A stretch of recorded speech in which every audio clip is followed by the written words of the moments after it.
नमस्कार, मैं हूं नमिता दीक्षित और आप देख रहे हैं हेडलाइंस लाइव न्यूज। दिल्ली नगर निगम चुनाव का बिगुल बज गया है और हमने भी नगर निगम के सभी दावेदारों की जमीनी हकीकत का विश्लेषण करना शुरू कर दिया है। हमारी टीम इस विश्लेषण में यह जानने की कोशिश करती है कि आखिर वार्ड की जनता के दिल में किसका नाम है। आज हमारी टीम पहुंची है मंगोलपुरी विधानसभा, जहां की विधायक राखी बिडलान है। इस विधानसभा के 4 वार्ड आते हैं जिनका नाम है रोहिणी ई और 3 वार्डों का नाम है मंगोलपुरी ए, बी और सी। ये सभी मंगोलपुरी के नाम से है।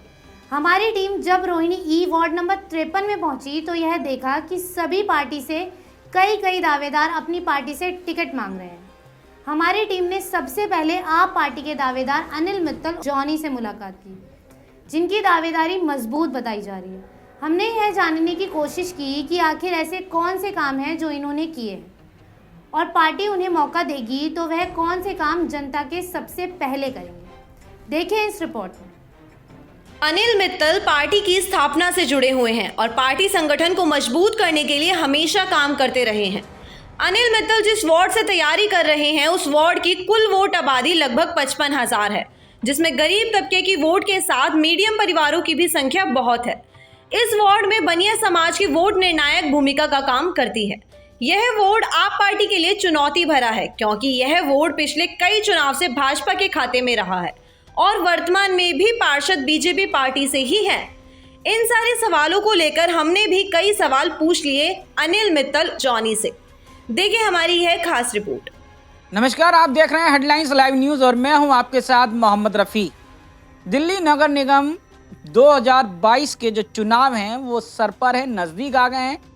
तमाम पार्टियों में दावेदार अपनी दावेदारी मजबूत करते हुए नजर आ रहे हैं। हम भी आप निकल पड़े हैं दिल्ली की नगर निगम उन वार्डों में जहां से दावेदार अपनी दावेदारी मजबूत कर रहे हैं। इसी को लेकर आज हम पहुंचे हैं मंगोलपुरी विधानसभा के वार्ड नंबर 53 रोहिणी ई में। आज हम बात करेंगे और आज हमारी इस बातचीत में खास शख्सियत जो मौजूद हैं अनिल मित्तल जॉनी भाई, तो इनसे बात करते हैं। जोनी भाई, आज की इस चर्चा में आपका स्वागत है। नमस्कार रफ़ी जी, आपका बहुत बहुत स्वागत है। मेरा आपसे ये सवाल है कि जिस तरह से नगर निगम का जो चुनाव जो परिसीमन आया है इस बार पूरा बदल गया है। पुराने जो नेता थे वो सारे बदल गए हैं और इस बार नए को मौका मिल रहा है। आप सदन में जाएंगे, सदन में आप एक नया चेहरा होंगे। किस तरह से लगता है कि जनता आपको पसंद करेगी? और मेरा पहला सवाल ये है कि आखिर आप राजनीति में और आप पार्टी में ही क्यों आए? पहले तो मैं आपको बताना चाहता हूँ, पार्टी मौका देगी तो मैं चुनाव जरूर लड़ूंगा और जनता का ये मानना है। मैं पिछले 1 साल से इस ऑफिस में कार्य कर रहा हूँ। आम आदमी पार्टी से 7 साल से जुड़ा हुआ हूँ। 6 साल से मैं दिल्ली सरकार अंबेडकर हॉस्पिटल में रोगी कल्याण समिति का सदस्य हूँ, तो मैं लगातार जनता की सेवा में जुड़ा हुआ हूँ। इस कारण सेक्टर 3 वार्ड नंबर 53 अगर पब्लिक कहेगी तो मैं चुनाव जरूर लड़ूंगा और पार्टी मौका देगी तो मैं चुनाव जरूर लड़ूंगा। बिल्कुल, पार्टी तो नए उन कार्यकर्ताओं को मौका जरूर देना चाहती है जो पार्टी में पुराने लोग जुड़े हुए हैं। तो आपको अगर पार्टी मौका देती है तो आखिर वो कौन से काम होंगे जो आप सबसे पहले अपने वार्ड के लिए करना चाहते हैं? सबसे पहले तो मैं आपको बता दूं, हमारे वार्ड 53 में जो लेंटर माफिया चल रहा है ना, मैं पहले सबसे पहले आती है उसको ख़त्म करूंगा। जो जनता आज मकान बनाने से पहले ये सोचती है कि पहले तो मकान के पैसे बनाने के लिए इकट्ठे करें, फिर एमसीडी को दें, उसके बाद भी उनके मकान बुक कर दिए जाते हैं, तो मैं सबसे पहले ये लेंटर माफिया आपको ख़त्म करूंगा वार्ड नंबर 53 से। जो जनता की परेशानी है, आज मकान बनाते हुए भी आदमी पहले ये सोचता है पहले एमसीडी को पैसे देने हैं फिर मटेरियल के पैसे मंगाने, तो उसको पहले आते ख़त्म करूंगा। और दूसरा, जैसे कि आपके वार्ड के अंदर कुछ गरीब तबके का इलाका है, वहाँ तो लेंटर माफिया नहीं होता है, वहाँ के लिए क्या काम करेंगे? वहाँ की आप जाके देखो, इन्होंने नर्क मचा रखा है। वहाँ साफ सफाई नहीं है। मोदी जी कहते हैं स्वच्छता भारत अभियान चलाएं, आप जाके देखना वहाँ लोग त्राही कर रहे हैं, नालियाँ भरी हुई हैं। अगर इनसे बात करें तो ये कहते हैं ये नाली आपके अंडर में आती है। तो मैं कहना चाहता हूँ एमसीडी में बदलाव की जरूरत है। बीजेपी को हटाएं और केजरीवाल जी के साथ आएं, जो कि हमारे आप स्कूल देख लें।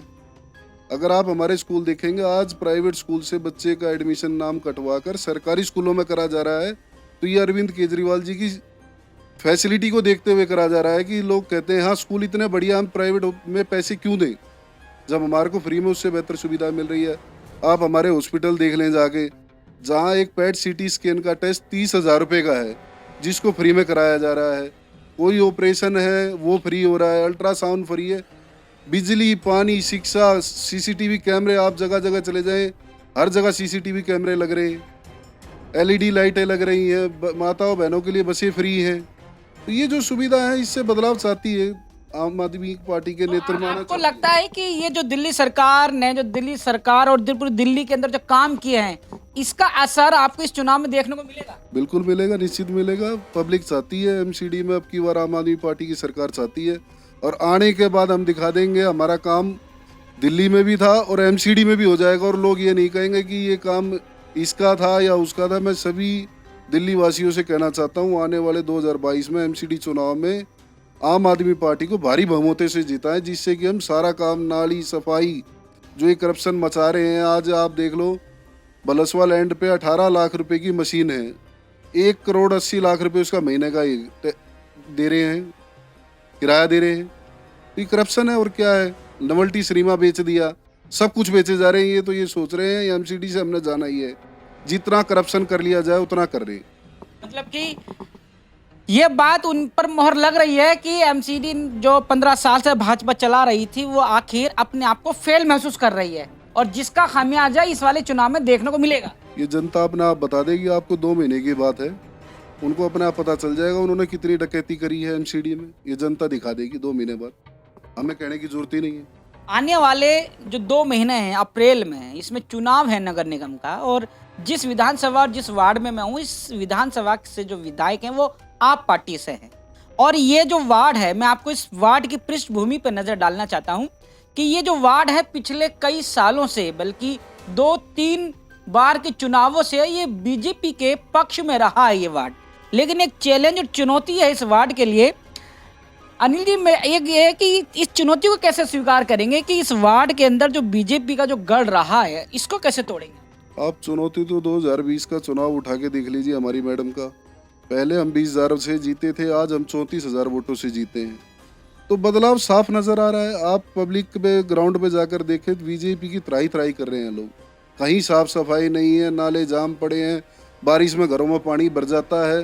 तो पब्लिक देख रही है, आने वाले 2 महीने में सबक सिखा देगी बीजेपी। एक सवाल और ऐसा है कि जब भी चुनाव आता है, चाहे नगर निगम का, लोकसभा का, विधानसभा का, जब चुनाव आता है तो धर्म, जो हिंसा है, धार्मिक झगड़े जो है वो सामने निकल कर आते हैं। आपको क्या लगता है कि वो वाला फैक्टर अब भाजपा भुना पाएगी? नहीं, ऐसा कुछ नहीं है। बीजेपी हमेशा धर्म की राजनीति करती है, ये हिंदू मुसलमान को लड़ाने का काम करती है। तो हम ऐसा काम नहीं करते, हम सब धर्म को एक साथ लेकर चलते हैं। अरविंद केजरीवाल जी का एक ही नारा है, हिंदुस्तान का जो नागरिक है वो हमारा है, चाहे वो हिंदू हो, मुसलमान हो, ईसाई हो या ईसाई हो। बीजेपी धर्म की राजनीति करती है, चाहे आप किसी भी तरह ले लें, वो हिंदू मुसलमानों को लड़ाकर राजनीति करती है। तो क्या लगता है कि पूरी दिल्ली के अंदर, नॉर्थ दिल्ली, साउथ दिल्ली और पूर्वी दिल्ली, इन तीनों दिल्ली के अंदर आप पार्टी आने वाली है? बिल्कुल जी, 272 वार्डों में से हम पूरा बहुमत लेके तीनों एमसीडी में आम आदमी पार्टी के मेयर बनेंगे, जिससे आने वाले समय में सारा करप्शन खत्म हो जाएगा। हम आपको बता देंगे कि एमसीडी में कैसे काम होता है। एक मौका अरविंद केजरीवाल जी के नाम करें, 2022 में एमसीडी में केजरीवाल।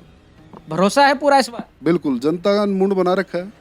दावेदारी के दौरान विपक्ष से घबरा तो नहीं जाएंगे? नहीं, घबराना क्या, हमने काम कर रखे हैं ग्राउंड पर। घबराएगा तो वो जिसने काम नहीं करा हो। हम ग्राउंड पे काम कर रहे हैं। कल ही हमने उद्घाटन कराए, A2 सेक्टर 3 में रोड बनेगी सारी आरसीसी की, B5 सेक्टर 4 में वो रोड बनेगी, 00 पॉकेट सेक्टर 2 में 11 खाचों का निर्माण होगा, हिमालय अपार्टमेंट की बाउंड्री बनाई जाएगी पूरी। तो हम जनता के बीच में काम कर रहे हैं, हमारे को घबराने की जरूरत क्या है? घबराएगा तो कि आपने अपने वार्ड का एक मैनिफेस्टो तैयार कर रखा है कि ये काम तो हो रहे हैं और ये काम आगे करने हैं। सर, जो काम कमी रह जाएगी हम उसको पूरा करेंगे। बीजेपी वाले कोई काम नहीं करते, या आप ग्राउंड पे उतर के देख लेना। हम नियंत्रण काम करते हैं और पब्लिक के बीच में रहते हैं, इसलिए हमें कोई घबराने की जरूरत नहीं है। ये हमारे साथ जुड़े हुए थे जोनी भाई, जिन्होंने बखूबी सारे सवालों के बड़े अच्छे तरीके से जवाब दिए हैं और बताया है कि आने वाला जो चुनाव है आम आदमी के पक्ष में जाने वाला है। दिल्ली का जो रुझान है, दिल्ली का जो मूड है, वो अरविंद केजरीवाल की तरफ जाता दिख रहा है। लेकिन ये तो चुनाव बताएगा, समय ही बताएगा कि दिल्ली की जनता का मूड क्या होता है। अभी तक के लिए बस इतना ही, मुझे दीजिए इजाजत। आगे फिर मिलेंगे, नमस्कार। हमारे चैनल की टीम आपको ऐसे ही सभी नगर निगम के दावेदारों की जानकारी देगी। बस आपको तय करना है कि आपको अपना नेता किसे चुनना है। अब मुझे दीजिए इजाजत, धन्यवाद।